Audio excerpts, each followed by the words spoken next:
자, 오늘 누가복음 강해 지난 시간에 계속 이어서 누가복음 17장 오늘 11절에서 누가복음 17장 11절에서 19절까지입니다. 누가복음 17장 11절에서 19절 말씀.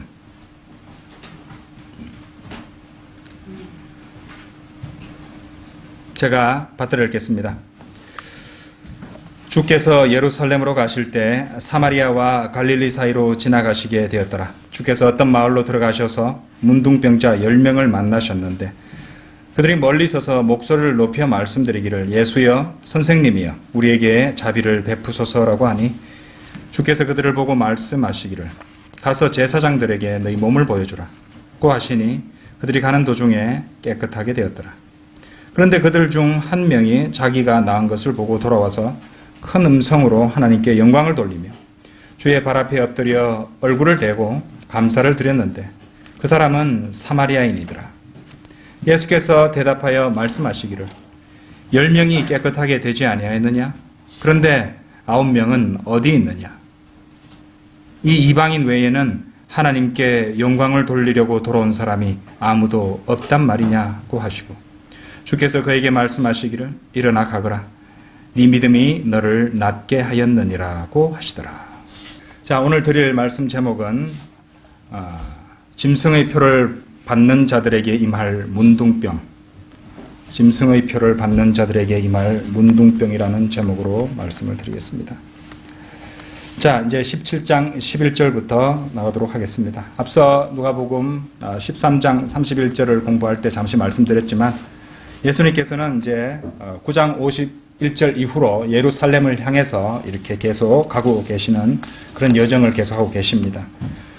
그래서 9장 51절 이후로 나오는 몇 개의 장들에서는 이제 예수님께서 그 길을 가시는 여정 동안에 일어났던 여러 가지 사건들 그리고 또 그에 따른 가르침들이 기록되어 있는 것입니다. 그런데 저번에도 말씀드렸지만 이런 것들이 시간적 순서로 연대기적 순서로 기록된 것은 아닙니다. 13장 31절 35절에서는 이제 예수님께서 실제로 예루살렘 입성, 승리의 입성을 준비하고 계시는데 오늘 보시는 17장 말씀에서는 다시 그 이전 시점으로 돌아가 있습니다. 그래서 예수님께서 갈릴리와 사마리아의 국경 근처에 다다르셨을 때 그러니까 누가복음 9장 52절이나 한 52절에서 55절, 52절에서 66절 그 사이를 보시면 나오는데 그 즈음에 일어났던 일이 이 누가복음 17장에 다시 나오고 있는 것입니다. 이제 사마리아인들에 대해서는 여러분도 잘 아시겠지만은 이들은 이제 혼혈이기도 했지만은 하나님과 우상들을 섬겼던 그런 사람들이었어요. 단적으로 말해서 하나님도 섬기고 우상들도 섬겼던 그런 혼혈 유대인이었습니다. 이들의 이 태도라든지 마음 자세를 갖다가 단적으로 보여주는 말씀이 이 역대기하 17장에 나옵니다. 잠시 한번 열어보시죠. 역대기하 17장. 자, 이들의 어떤 사람들이었는가? 역대기하 17장 33절 한번 보세요. 죄송합니다. 열왕기하였습니다. 죄송합니다. 열왕기하 17장 33절. 열왕기하 17장 33절. 그들이 주를 두려워하였으며 그들이 데리고 온 민족들의 법도에 따라 그들 고유의 신들도 섬겼더라. 두 마음이죠, 그죠? 주를 두려워했는데 그들 고유의 신들도 섬겼다고 이렇게 나옵니다. 41절도 보세요. 그리하 이 민족이 주도 두려워하고 그들의 새긴 형상들도 섬겼으니 하나님을 두려워하지만 동시에 우상 숭배자들이었어요. 그들의 자손들과 그들 자손의 자손들이 모두 그들의 조상이 행한 것과 같이 행하여 오늘에 이르니라. 이런 말씀을 통해서 우리가 잘 알 수 있는 것입니다. 그래서 이런 이유로 혼혈 유대인이기도 했고요. 그죠? 순혈도 아니었기 때문에 유대인들은 이 사마리아인들과는 어떤 상종도 관계도 맺지 않으려 했다는 것입니다. 그 요한복음 4장 9절에서는 이런 말씀이 나와요. 그때 사마리아 여인이 주께 말씀드리기를 유대인인 당신이 어떻게 사마리아 여자인 나에게 물을 달라고 하시나이까? 그래서 이제 사마리아 여인이 예수님께 의아해하면서 이렇게 물었던 것이에요. 그 뒤에 나옵니다. 유대인들이 사마리아인들과는 교제가 없기 때문이다. 이렇게 나오거든요. 대충 그 정도의 이제 배경 지식을 갖고 보시면 되겠습니다. 다시 누가복음으로 돌아가셔서 12절을 보시기 바랍니다.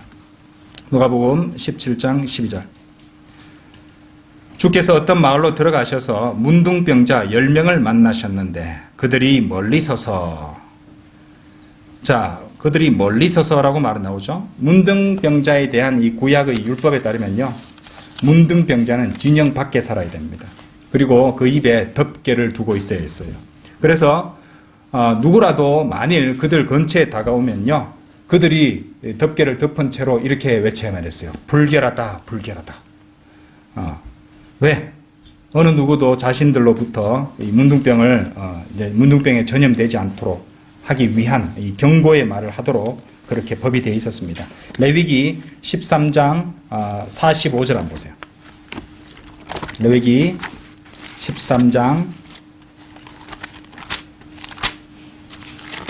45절, 46절, 45, 46절. 겹병에 있는 문둥병자는 자기 옷을 찢고 머리에 쓰는 것을 벗고 그의 윗입술에 덮개를 둘 것이요 불결하다 불결하다고 부르짖을 것이니라. 그에게 역병에 있는 모든 날 동안은 그가 더럽혀진 것이니 그는 불결하니라. 그는 혼자 살되 그의 처소는 진영 밖이니라. 그렇죠? 이 말씀에 그대로 설명을 하고 있는 것입니다. 자, 다시 누가복음 17장으로 돌아오셔서 이제 2절에는 문둥병자 10명 10명이 나옵니다. 숫자 10이 나오죠. 우리 앞에서 공부하셨습니다. 숫자 10은 이방인들의 수였어요. 그죠? 누가복음 15장 8절 할 때 우리 공부했던 바입니다. 그리고 누가복음 17장 오늘 본문에 나오는 10번째 문둥병자가 바로 이방인, 곧 사마리아인이 된다는 말이죠. 그죠? 10번째 문둥병자가 이방인인 사마리아인이 된다는 것입니다. 자, 문둥병자들이 예수님께 좀 치유해 주십시오. 저희들을 치유해 주십시오 하고 간구했을 때 예수님께서는 앞서서 이제 예수님이 문둥병자를 갖다가 다루시는 장면을 우리가 이미 공부했습니다. 물론 온라인으로 그때 이제 거기 동영상으로 제작하지는 않았었지만은 그때 이제 우리가 동영상 하지 않을 때니까요, 그죠? 5장 12절 13절에서 우리 공부를 했었습니다. 그때 한번 열어보시죠. 자, 거기서 문둥병자를 다룬 방식과 여기 다루는 방식이 다릅니다. 한번 보실까요? 누가복음 5장 12절.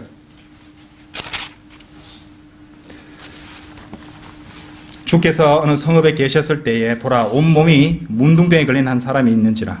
그가 예수를 보자 얼굴을 땅에 대고 간구하여 말씀하시기를 주여 주께서 원하시면 저를 깨끗하게 하실 수 있나이다라고 하니 13절 5장 13절 주께서 손을 내밀어 그를 만지며 예수님이 문둥병자를 만지셨어요. 말씀하시기를 내가 원하노니 깨끗해지라고 하시니 즉시 그 문둥병이 그에게서 떠난지라. 자, 이런 차이점을 설명드리기 위해서 잠시 문둥병에 대해서 설명을 드리겠습니다. 우리가 이미 공부한 바인데요. 정리 다시 한번 하겠습니다. 이제 성경에서 문둥병은요, 죄의 그림이 되는 것이에요. 그래서 문둥병은 그것에 걸린 사람을 더럽히는 것입니다. 자연히 문둥병의 치유는요, 성경에서 정결함이라는 그런 개념으로 나타납니다. 성경에서 문둥병은요, 인간의 노력과 인간의 힘으로는 치유가 불가능합니다. 제사장이 할 수 있는 유일한 일은요, 그 문둥병자가 불결하다거나 정결하다고 선언하는 것 뿐이었어요. 문둥병 자체가 정결하다고 선언해도 문둥병 자체가 치유되는 건 아닙니다. 그러므로 만일 어떤 문둥병자가 치유된다면 그것은 하나님에 의해서 치유된 것이어야 됐다는 것이죠. 그러니까 문둥병이 이 죄를 상징하는 것처럼 문둥병 또한 그것은 속죄를 필요로 하는 것이고요. 그 속죄는 두 가지 요소가 필요합니다. 어린 양의 피와 성령의 기름에 의해서 이루어진다는 것이에요. 레위기 14장 한번 열어보십시오. 아주 흥미로운 구절이 나옵니다. 레위기 14장 14절입니다. 레위기 14장 14절. 14장 14절 15절에서 두 가지 요소가 등장하는데 그것이 무엇인지 눈여겨보시기 바랍니다. 제사장은 속건 제물의 피를, 그렇죠? 예, 어린 양의 피가 나옵니다. 피를 조금 취하여 깨끗하게 될 자의 오른쪽 귓불이와 오른쪽 엄지손가락과 오른쪽 엄지발가락 위에 바를지니라. 또 제사장은 기름 한 녹에서, 이제 성령의 기름이 나오죠. 기름 한 록에서 조금 취하여 자기 왼손 바닥에 붓고. 자, 그런데 아까 잠시 말씀드렸지만 주님께서는 이 누가복음 5장과 달리 17장에서는 문둥병자를 이렇게 만지지 않으셨어요. 그렇죠? 그리고 앞서 보셨던 누가복음 5장에서는 문둥병자를 만지셨습니다. 그런데 이 실제로 5장에서 예수님께서 문둥병자를 만지신 것은 따지고 보면은 율법을 어기신 것이 됩니다. 왜냐?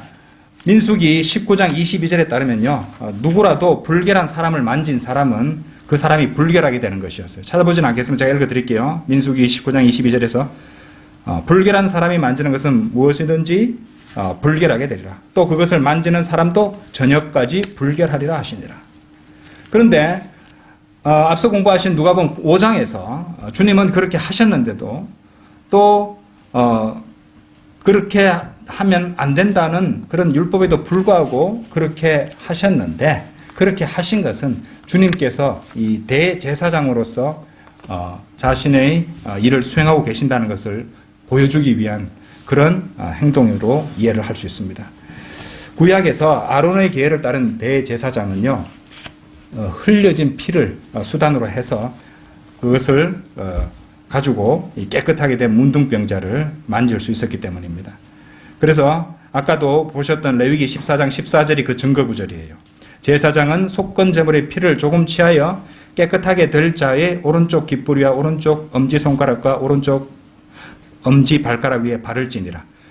피를 바르면서 피를 통해서 이제 깨끗하게 될 자, 문둥병자를 만지실 수 있었다는 말입니다. 그러니까 예수 그리스도께서는 그분의 백성들을 위해서 흘리실 자신의 피를 통해서 자기 백성들의 연약함을 대신 맡으심으로 대제사장으로서의 그 역할을, 그러니까 메시아로서의 그 역할을 수행하고 계셨던 것입니다. 자, 그것이 다가 아닙니다. 이게 아주 흥미로운 사실이 있는데요. 오늘 소제목과 연관된 내용이기도 합니다. 이 문둥병은요, 단적으로 말씀드려서 신약 성도들이 휴거되고 난 후 대환란 때 이제 이 땅에 남아있는 자들이 짐승의 표를 받게 될 것인데, 이 짐승의 표를 받은 자들에게 다시 이 문둥병이 임하게 된다는 것입니다. 자, 성경 구절을 몇 구절 한번 찾아보겠습니다. 먼저 베드로 후서 2장입니다. 베드로 후서 2장 13절.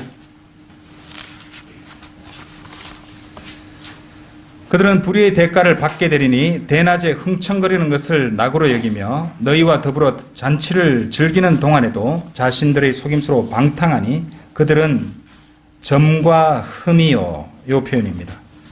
점과 흠이요. 요 부분을 기억하시고, 자, 유다서 1장 23절 대 가보십시오. 점과 흠이라 그랬죠? 유다서 1장 23절.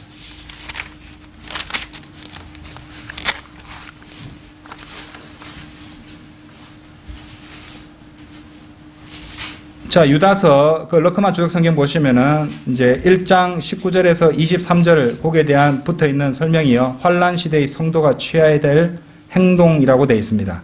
자, 그 문맥에서 23절에 나오는 말씀을 보시면요, 다른 자들은 불 속에서 끌어내어 두려움으로 구원하되 육신으로 더럽혀진 그 옷조차도 정오하라. 왜 그런 말을 할까요? 육신으로 더럽혀진 그 옷조차도 정오하라. 옷을 정오하라고 그랬습니다. 아까 베드로후서 2장 13절에서는 점과 흠이라 그랬죠? 자, 그것이 있는데 그 점과 흠이 있는 육신으로 더럽혀진 그 옷조차도 정오하라는 연결 고리를 찾을 수 있습니다.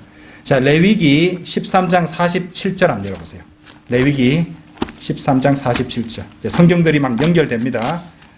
레위기 13장 47절.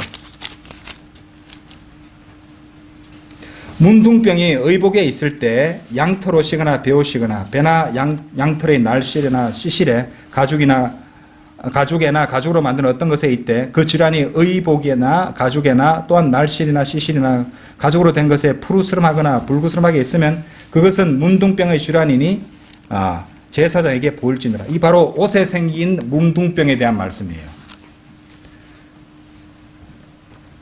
자, 이 말씀들, 그러니까 점과 흠이고 그런 것들이 있는 육신으로 더럽혀진 그 옷조차로 정오하라고 했는데 레위기 13장 말씀을 보니 옷에 생긴 문둥병에 대한 말씀이 나오고 있다는 말입니다. 자, 이 말씀을 다 종합해서 이제 최종 고려로 가겠습니다. 요한계시록 16장 2절 보세요. 요한계시록 16장 2절. 그러므로 첫째가 가서 자기 호리병을 땅에 쏘더니, 잘 보세요. 그 짐승의 표를 가진 자들과 그의 형상에 경배한 자들 위에 악취가 나는 심한 헌대가 생기더라. 보셨습니까? 바로 문둥병을 가리키고 있다는 것입니다. 짐승의 표를 가진 자들, 받은 자들, 그의 형상에 경배한 자들 위에 악취가 나는 심한 헌대가 생겨나는 것입니다. 문둥병은 그처럼 짐승의 표를 받는 사람들에게 내려질 재앙이고 질병인 것입니다. 르크마 목사님에 따르면요, 대환란 때 이방인이 짐승의 표를 받고 문둥병에 걸리게 되면 그것을 제거할 수 있는 방법이 있을 것이라고 합니다. 자, 그 실마리가 어디 나오느냐? 열왕기하입니다. 열왕기하 5장 가보시죠. 열왕기하 5장 10절입니다. 열왕기하 5장 10절에서 14절 보실게요. 엘리사가 그에게, 나만입니다. 엘리사가 그에게 심부름꾼을 보내어 말하기를, 가서 요단강에서 7번 씻으라. 그리하면 네 살이 회복되고 네가 깨끗게 되리라 하자. 나만이 노하여 돌아가며 말하기를, 보라, 나는 그가 반드시 내게로 나와서서 주 그의 하나님의 이름을 부르며 그의 손으로 병든 부위를 쳐서 문둥병을 고치리라 생각했노라. 다마스커스의 강 아바나와 파르팔이 이스라엘의 모든 물들보다 낫지 아니하냐? 내가 그 강들에서 씻으면 깨끗해지지 않겠느냐 하고 분노에 차서 돌이켜 가니라. 그러자 그의 종들이 가까이 나와 그에게 고하여 말하기를, 내 아버지여, 만일 그 선지자가 당신께 어떤 큰 일을 하라고 명하였다면 당신은 그 일을 하지 않았겠나이까? 하물며 그가 당신께 씻어 깨끗해지라 한 것이리이까 하더라. 이에 그가 내려가 하나님의 사람의 말에 따라 요단강에서 7번 몸을 담그니 그의 살이 어린아이의 살같이 회복되어 깨끗해지더라. 그러니까 나아만이 그렇게 했듯이 요단강물 속으로 들어가서 죄들을 사함받은 것으로 인하여 예수 그리스도의 이름으로 침례를 받으면 그렇게 문둥병이 치유된다는 것이죠. 자, 그것과 연관된 것이 사도행전 2장 38절입니다. 사도행전 2장 38절. 성경을 좀 많이 찾죠? 사도행전 2장 38절. 교회 시대에 적용되지 않는 말씀이에요. 2장 38절. 베드로가 그들에게 답변하기를, 회개하라. 그리고 죄들을 사함받은 것으로 인하여 너희 각자는 예수 그리스도의 이름으로 침례를 받으라. 물에 들어갔다 나온다는 말입니다. 그죠? 침례를 받으라. 그리하면 너희가 성령의 선물을 받으리라 라고 했습니다. 그래서 사도행전 2장 38절이 대환란 때 다시 재현된다는 것이죠. 마침내 물침례 구원을 주장하는 이 캠벨주의자들의 주장이 드디어 인정을 받게 되는 시기가 바로 대환란 때가 된다는 것입니다. 그러니까 타이밍을 틀리게 적용했다는 것이에요. 기독교 이단 교리들이요, 대부분 다 타이밍을 다른 시대에 적용하거나, 그렇죠? 그리고 대상을 잘못 적용하거나 이렇게 해서 생긴 겁니다. 유대인에게 갈 것을 갖다가 이방인들에게 취하려고 하고, 그죠? 예. 대환란에서 적용될 걸 갖다가 지금 은혜 시대에 맞춰서 구원을 받으려고 하니 그것이 하나님의 방식대로 되는 것이 아니잖아요, 그죠? 하나님의 나누시는 분배하심이나 그 경륜에 따라서 되는 것이 아니라는 말입니다. 자, 그러면 왜 그렇게 되느냐? 구약에서요, 성경을 유심히 읽어보시면은 물과 문둥병의 이 정결함이 연관되어 있습니다. 레위기 14장 5절, 6절, 8절 한번 보시면 알 수 있고요. 시간 관계상 찾지는 않겠습니다. 또 이제 신약에서 실로 유대인들은요, 물침례하고 육신의 정결케 됨을 연관지어서 생각하는 경향이 있었습니다. 요한복음 2장 6절이나 3장 25절에서 26절, 사도행전 22장 16절, 히브리서 9장 19절 이런 말씀들이 그것을 지지하는 말씀이에요.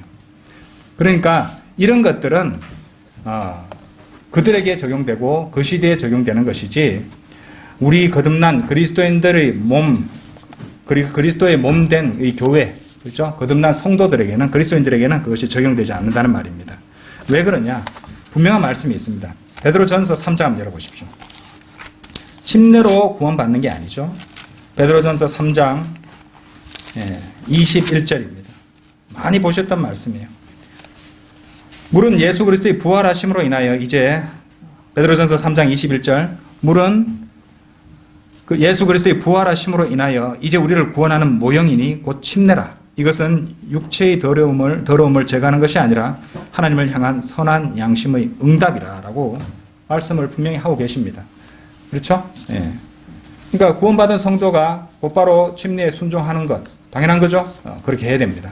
하지만 구원을 받기 위해서 그렇게 받는 건 아니죠. 구원받았기 때문에 그렇죠. 자신 신앙의 고백입니다. 그렇죠? 예. 그렇게 해서 받는 것이지 구원을 유지하거나 구원을 받기 위해서 물침례를 받는 것은 아니라는 것이죠. 하지만 대환란 때는 그것이 제한된다는 것입니다. 근데 이제 그리스도의 지금 우리가 이제 성경 공부로 환란 전 주거에 대한 성경의 증거들을 갖다가 지난주부터 공부하기 시작했잖아요. 그래서 환란 전에 그리스도인들은 다 휴거됩니다. 그렇죠. 구원받지 못한 사람들만 대환란에 던져지고 남겨지게 되는데 그때 그리스도의 몸이 휴거되고 나서 그리스도의 몸이 사라진 이 대환란기에는 아까 보셨던 열왕기하 5장 14절 같이 그렇게 된다는 것입니다. 참으로 놀랍고 흥미로운 사실이죠. 문둥병에 그러한 성경적 진리들이 담겨 있었던 것입니다. 자, 여기서 우리가 또 누가복음 17장에서 주목해야 될 부분이 또 있습니다. 주님께서는 이제 누가복음 17장에서는요, 5장과 달리 5장에서는 문둥병자를 직접 만지셨지만 17장에서는 예수님께서는 문둥병자들에게 제사장에게 가서 자신들을 보여주라 이렇게 명령을 하셨어요. 그리고 이것은 모세의 율법에 따른 것이었습니다. 레위기 14장 2절에서 이것이 문둥병자가 정결하게 되는 날의 법이 되리니 그를 제사장에게로 데려갈 것이요 이렇게 나오거든요. 그런데 우리가 여기서 알아야 될 것은 그 제사장이 문둥병자를 정결하게 만들어준 것이 아니었어요. 그 문둥병자는 이미 정결케 되어 있었던 것입니다. 그 상태에서 제사장에게 갔던 것이죠. 그래서 제사장이 할 수 있었던 일은 율법에 따라서 그 문둥병자를 살펴보고 그가 깨끗하다고 선언하는 것이었습니다. 여기서 중요한 것은 그 문둥병의 치유가 예수님께서 그렇게 말씀하셨을 때 이루어진 것이 아니라는 것이에요. 여러분 아십니까? 예수님께서 보통 말씀하시면 그대로 다 이루어졌잖아요. 그렇죠? 그런 것들을 우리 말 앞에서 많이 보셨습니다. 근데 여기서 문둥병자들이 치유되는 것은요, 예수님께서 말씀하셨을 때 이루어진 것이 아니에요. 그 치유는 14절에 나오듯이 가는 도중에 일어났습니다. 예수님께서 말씀하시고 그 말씀에 순종해서 가는 도중에 문둥병이 치유됐다는 말입니다. 그러니까 문둥병자들은 제사장이 자신들을 살펴볼 때 자신들이 깨끗하게 될 것이라고 믿을 만큼 그 충분한 믿음을 가져야 했던 것이고, 두 번째 그 믿음에 따라서 제사장들에게 이렇게 감으로써 그 믿음에 따라 행해야 했던 것이에요. 그러니까 이것은 엄밀히 교리적으로 따졌을 때 어떤 체계입니까? 믿음도 있어야 되고 행위도 있어야 되는 믿음 플러스 행위 체계라는 것입니다. 자, 이것은 엄격하게 이제 교리적으로 말해서 은혜 시대의 구원과는 상관이 없다는 것을 아셔야 됩니다. 자, 다시 누가복음 17장으로 돌아오셔서요. 그 후반부에도 우리가 잘 보고 생각해야 될 부분이 있습니다. 17장 15절부터 18절을 우리가 한번 봐야 됩니다. 자, 누가복음 17장 15절에서 18절을 보시면요. 10명을 치유시켜 주셨는데 한 명만 돌아왔습니다. 그죠? 이 내용은 우리에게 무엇을 시사하는가? 바로 인간 본성에 대한 통찰력 넘치는 계시를 담고 있는 대목이라 할 수 있습니다. 인간의 본성이 무엇입니까? 단적으로 말해서 하나님께 감사하지 않습니다. 당장 여러분들 오늘 하나님께 하루 종일 감사드렸습니까? 아침에 눈을 뜨게 해주시고, 식탁에 음식을 주시고, 무사히 출근하게 하시고, 여러 가지 위험 가운데서 보호해 주시고, 그렇죠? 점심도 먹여주시고, 지금 이 시간에 이 교회까지 와서 하나님의 말씀을 들을 수 있을 때까지 눈동자처럼 지켜보호 주셨습니다. 그죠? 모든 필요를 채워주셨던 것이에요. 좋은 일이든 나쁜 일이든 우리에게 필요한 것들을 주님께서 허락하심으로 돌보주고 계시는 것입니다. 그런데 감사드렸습니까? 여기 이 말씀을 통해서 우리는 인간 본성은 하나님께서 주신 복들에 대해서 감사하지 않는다는 것을 알 수 있는 것이에요. 로마서 1장 21절에도 이런 말씀이 나옵니다. 이는 하나님을 알되 하나님께 합당한 영광을 돌리지 아니하고 감사치도 아니하고 도리어 그들의 상상들이 허망해지고 그들의 어리석은 마음이 어두워졌기 때문이니. 그렇죠? 제가 하나님이라면 정말 섭섭할 것 같아요. 그렇게 독생자까지 희생시키면 바로 그분 하나님 자신이 십자가에 희생시키며 구원해 주셨는데 어느 순간 육신으로 죄악으로 달려가고 있고 감사치도 않고 늘 불평불만이고, 그죠? 필요해서 주시는데 늘 싫다고 아우성치고 불평불만이고 하나님이라면 참 섭섭하실 것 같습니다.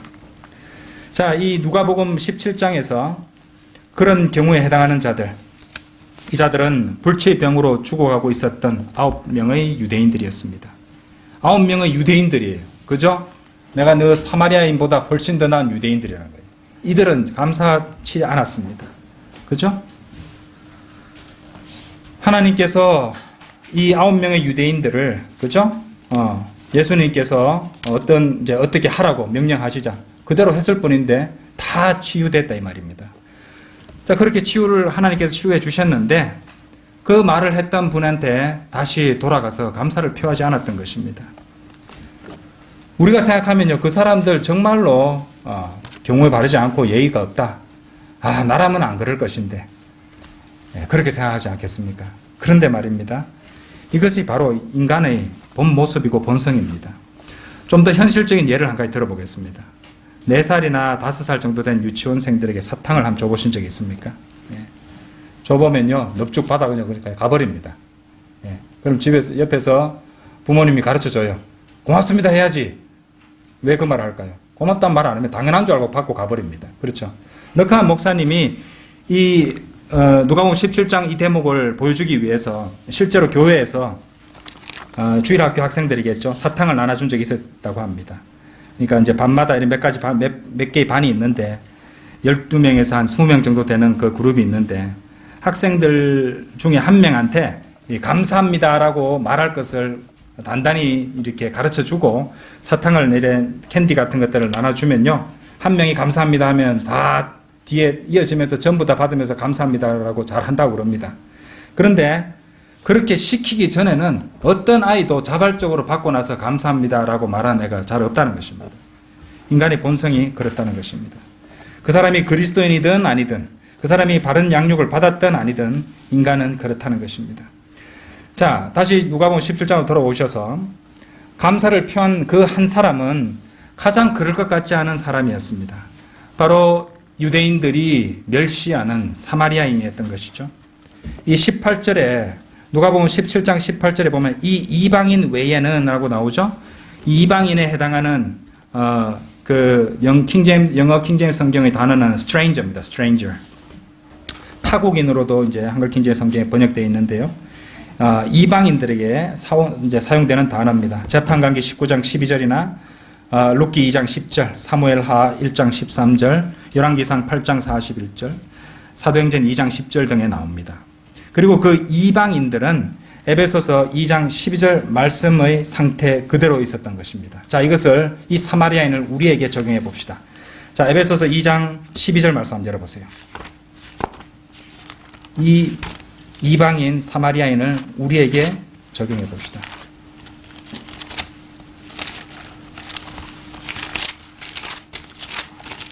(2장 12절) 그때 너희는 그리스도로부터 분리되어 있었고 이스라엘 나라에 속하지 않는 타국인이요 stranger죠, 그죠? 약속의 언약들로부터는 생소한 사람이었으며 소망도 없고 세상에서 하나님도 없었느니라. 그러니까 이제 이 대목은 이제 교회 시대 이방인들에게까지로 이렇게 연장되고 있는 또 구원의 그림으로도 영적으로 적용해 볼 수 있다는 것이죠. 자, 2장 19절 한번 보세요. 2장 19절. 구원받은 우리들은 어떻게 되었습니까? 그러므로 이제부터 너희는 더 이상 나그네도 타국인도 아니요 오히려 성도들과 같은 시민이며 하나님의 가족이니라. 그렇죠? 그래서 여러분들 그 문둥병을 치유받고도, 그렇죠? 진영 밖에서 비참한 삶을 사고 죽을 날만 기다리고 있던 그 10명의 문둥병들 가운데 유대인 9명은 치유를 받고서도 주님께 감사를 표하지 않았습니다. 감사하지 않았습니다. 교만했죠? 당연하다고 생각하는 그런 마음이 있었는지 모르겠습니다만, 그런데 이 사마리아인은 감사를 표했던 것입니다. 우리가 바로 그런 타국인 같은 그런 존재들이었어요. 그래서 주님께서 우리를 구원해 주신 것을 늘 감사해야 됩니다. 그렇죠? 그리고 매 순간 우리 안에 내주하시고 또 매 순간 우리를 지켜주시고 인도하시는 하나님께 늘 감사해야 됩니다. 그리고 우리 기도는 감사로서 드리는 기도가 되어야 됩니다. 아시겠죠? 언제나 주님께 고백드리는 감사를 잊지 않는 우리 모두가 되기를 바랍니다. 다 같이 기도드리겠습니다.